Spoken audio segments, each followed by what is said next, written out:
Nadhani wewe sio mgeni wa kusikia kwamba yule bwana haendani na mimi kitabia. Nimemshindwa kitabia bwana. Tabia zake mbaya sana. Siwezi kuwa na mtu mwenye tabia kama ile.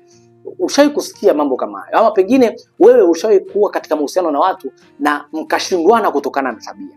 Si ndio Ukiona watu wanadumu sana katika mahusiano, haimaanishi kwamba wameendana kitabia. Hapana, haiwezekani kutokea mwanamke na mwanaume mkaendana kitabia. Bali ukiona watu wamedumu sana katika mahusiano yao, maana yake ni nini?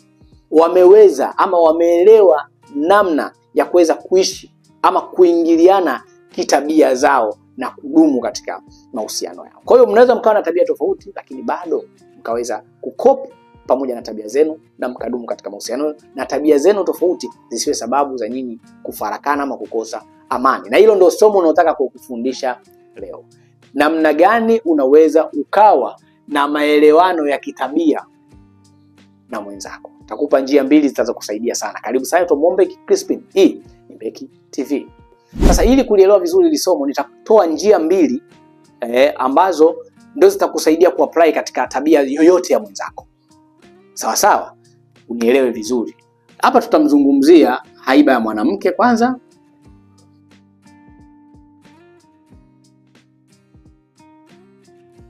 Hii ni tabia ya kusikiliza, kuuliza na kutopenda kuulizwa, ambayo unaweza ukaiapply katika tabia nyingine. Hizi njia nitakweza kukupa. Mwanamke anapenda kuuliza maswali, mwanaume hapendi kuulizwa maswali. Kwa namna gani wanaweza wakaishi pamoja? Kwa sababu ukiuliza utamchukiza huyu, na huyu asipokujibu atakuchukiza wewe, mtakosa maelewano. Nini kinatakiwa kifanyike? Jambo la kwanza, ukiwa kama mwanamke unatakiwa uelewe haiba ama nature ya mwanaume wako katika jambo unalotaka kulielekea, ama katika tabia yako. Katika tabia yako, mapokeo ya mwenzako kiasili yakoje? Na nimetoa mfano huu. Mimi kama mwanamke napenda sana kuuliza maswali, lakini mume wangu hapendi kuulizwa maswali. Naweza nikatumia njia gani? Nitauliza maswali kiasi. Muona njia ya kwanza hiyo? Nitauliza maswali kiasi, kwa sababu najua nikienda mbali nitamkwaza. Hili jambo natakiwa ulielewe wewe kabla hujataka kushusha lawama kwa mwenzako. Kwa hiyo ujipange kabisa, mwenzangu ninachotaka kukifanya hakipendi, kwa hiyo sitokifanya too much. Huyo ni mawazo ya mwanamke. Mawazo ya mwanaume yanatakiwa pia yaweje? Mwanaume, jua unapoulizwa swali na mkeo, jua mke wangu haiba yake anapenda sana kuuliza maswali, na mimi sipendi by nature kuulizwa maswali. Na sio kwamba sipendi kwa sababu sielewi ama maswali hayana msingi ama sitaki kumsikiliza, hapana. By kiasili tu sipendi kuulizwa maswali. Lakini kwa sababu sipendi haimaanishi maswali hayana msingi, na haimaanishi nitamziba mdomo kwa sababu ndo haiba yake. Kwa hiyo na mimi kwa sababu sipendi nitasikiliza kwa kiasi.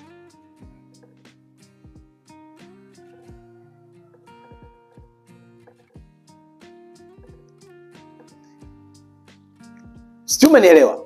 Kwa hiyo njia ya kwanza ni hii, kiasi.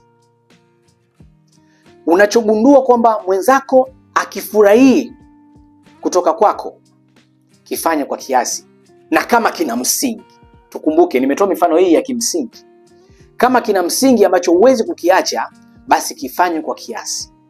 Na wewe mwanaume, kuwa na uelewa wa kuelewa kwamba hii ni haiba ya mwenzangu na inaweza ikawa na maana sana, ila kutokana na haiba yangu naona nachukizwa na hiki kitu, na mimi nitakifanya kwa kiasi ili ni responding, ili niingiliane na yeye katika kiwango fulani ambacho kinatosha kumridhisha.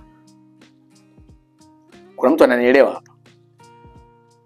Kwa hiyo kwa sababu unaelewa mwenzako hapendi maswali, don't do it too much. Yaani nimeshakwambia, yaani unisikilize, nishakwambia yaani mtauana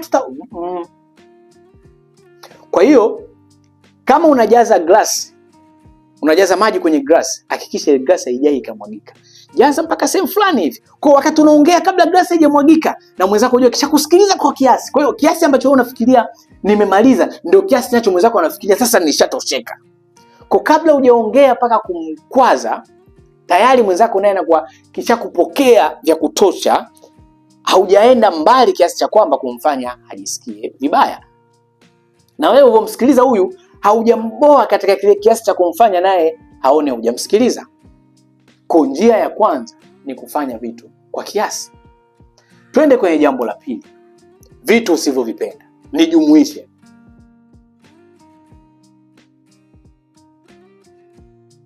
Sasa tukumbuke kuna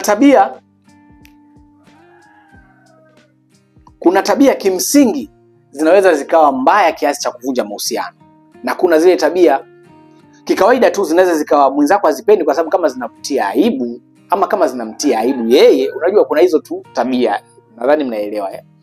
Yaani mimi sipendi tabia yake hii, japo haiathiri moja kwa moja mahusiano, lakini uipendi hiyo tabia yake. Na ndio tabia ambayo mwanaume anaipenda.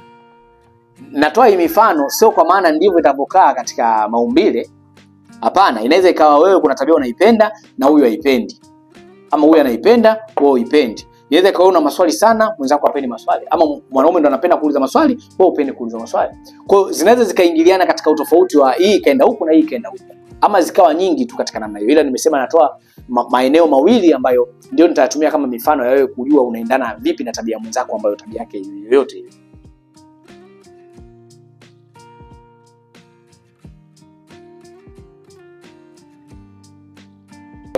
Haya ni maswali ambayo unatakiwa ujiulize wakati unaiangalia tabia ya mwenzako.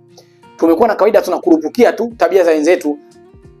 Hatujui namna gani wanazifurahia, hatujui namna gani zina faida kwao, hatujui kwa nini wanazifanya.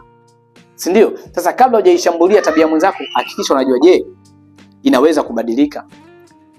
Ina athari gani? Anaipenda kwa kiasi gani?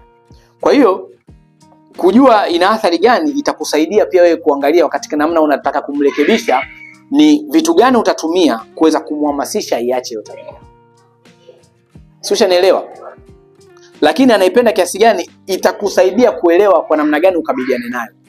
Unajua kupambana na mtu anayependa kitu ambacho kipo kwenye damu, ina approaching yake, ina namna yake ya kumuendea.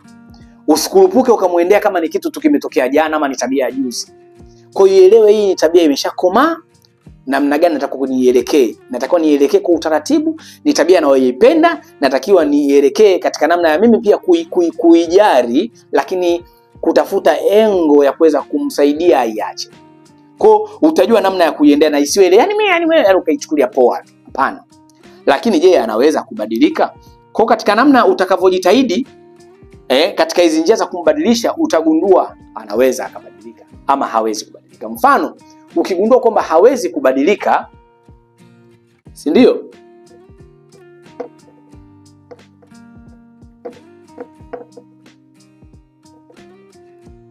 Ukigundua hawezi kubadilika, maana yake sasa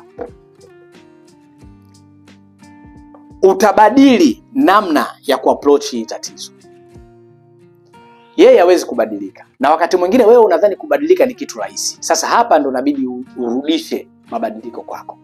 Yeye si hawezi kubadilika na wewe kubadilika unadhani ni jambo rahisi. Badilika wewe. Sawa? Tunaipiga hii. Badilika wewe.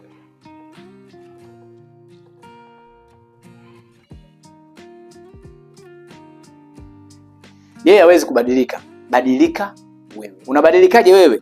Unabadilika katika namna ya utakavyolichukulia hilo tatizo.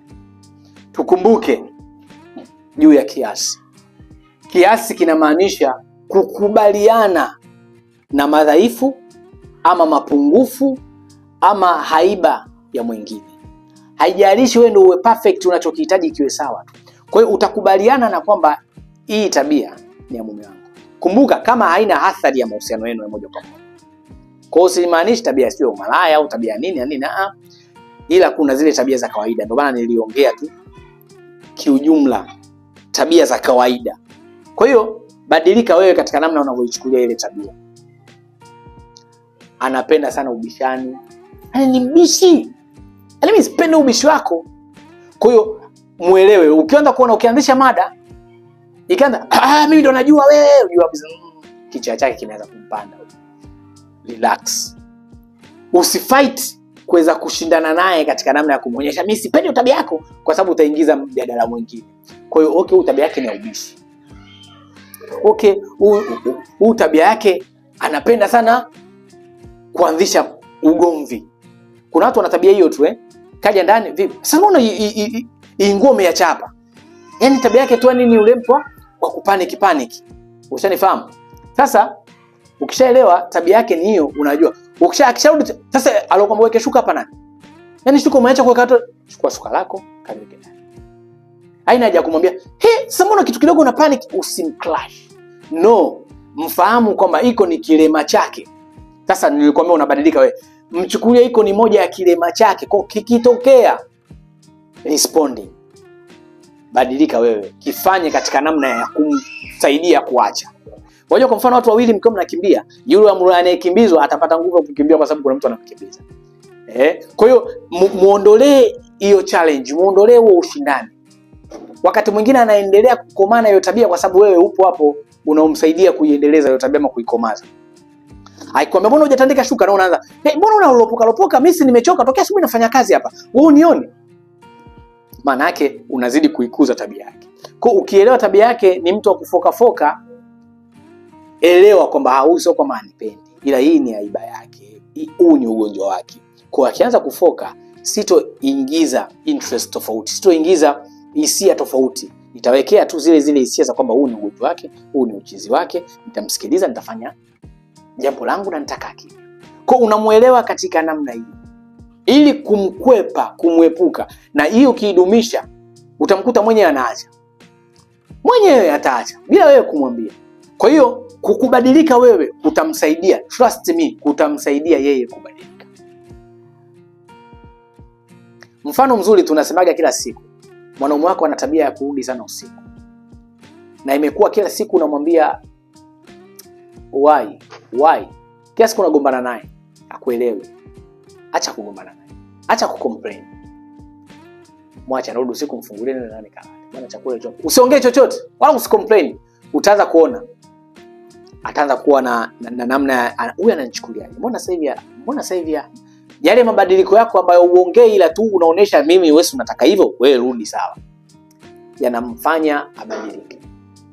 Sijui itachukua kwa muda gani, lakini hiyo ni moja ya njia ya kumbadilisha mtu. Pale utakapoacha kuresponding tabia yake.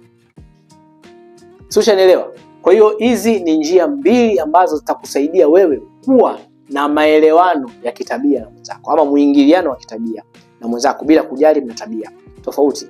Njia ya kwanza nilisema ni njia ya kiasi. Mfano wake nilikwambia, pengine unapenda kuuliza maswali, hapendi kuulizwa maswali, basi fanya kile unachokipenda ama ile aiba yako kwa kiasi. Na wewe mwingine responding, jibu kile usichokipenda ila mwenzako anakipenda kwa kiasi. Lakini njia ya pili katika namna ya kutopendezwa na tabia sawa ya mwenzako, nikakwambia kama ameshindwa kubadilika yeye, badilika wewe. Na kupitia kubadilika kwako kutaleta matokeo chanya. Ushanielewa? Atakosa ule muhimili wa ushindani ambao ndio ulimkomaza hiyo tabia, na atajikuta kama yuko peke yake. Atajiona kama mjinga. Atajiona kama ina maana mimi ninachokifanya hiki hakina msingi. Hivi nimekuja nimepayuka hapa kwa nini? Lakini akipayuka na ukapayuka, maana yake anapata mtu wa kupayuka naye na anaona ile upayukaji wake una msingi, lakini anajikuta anafanya vitu peke yake, wewe unamkwepa hivi. Hiyo itamsaidia pia yeye kujiona wazi. Kwa hiyo hapa nimeropoka peke yangu hata sijajibiwa. Kwa hiyo hapa hivi nimelalamikia nini? Kwa hiyo utamfanya aweze kujiona. Ushanielewa? Na kutazama makosa yake. Hiyo pia itamsaidia yeye kubadilika. Kwa hiyo nataka nikwambie, kama ulikuwa unafikiria kwamba kutofautiana kitabia inaweza ikawa sababu ya nyinyi kushindwa kuwa pamoja, na kuomba leo hii katumie hizo njia na mwenzako. Kama ulikuwa unadhani unataka kumwacha sasa kwa sababu umemshindwa tabia, na kuomba ukaapply hii njia na mwenzako. Na wakati mwingine unaweza ukamfundisha, sio mbaya kumuelekeza, mwambie ukweli, mume wangu mimi najua wewe upendi kuuliza maswali, lakini naomba na wewe pia ujue mimi napenda kuuliza maswali. Kwa hiyo tufanye kitu. Wewe nisikilize kwa kiasi tu, na mimi nitakuuliza kwa kiasi tu, sitokuuliza sana. Na usinijibu sana, sawa sawa? Ili tupate mizani. Kwa hiyo hii ndiyo kanuni ya mizani katika mwingiliano ama maelewano ya kitabia. Natumai umenielewa. Nimezungumza mambo mengi, japo nimezungumza kifaraguzi fulani ambayo kama hujatuwezi kunielewa, lakini na hope utakuwa umenielewa sana sana. Nenda kamfundishe mwenzako juu ya namna gani mnaweza mkaziendea tabia zenu tofauti na mkaendelea kuelewana na kupatana bila kujali ni tabia gani hizo. Sawa sawa. Angalizo, sijazungumzia tabia zile ambazo zinaathiri mahusiano. Nimezungumzia zile tabia ambazo personal, yani haziwafurahishi in personal, ama zile tabia tu za asili ambazo zina athari ila zipo tu kiasili. Ndio nilizozungumzia mimi. Kwa hiyo usininukuu vibaya ukaanza kusema hii ina maana hata kama tabia yake malaya, ina maana hata kama tabia yake anipi huduma, ina maana kama tabia yake sijui aniheshimu. Zipo tabia ambazo zinatakiwa zirekebishwe kwa haraka, na zipo tabia ambazo tunaweza tukawa na mwingiliano mzuri kama nilivyozielekeza hapa. Hadi wakati mwingine tena, nilipomuombe Crispy.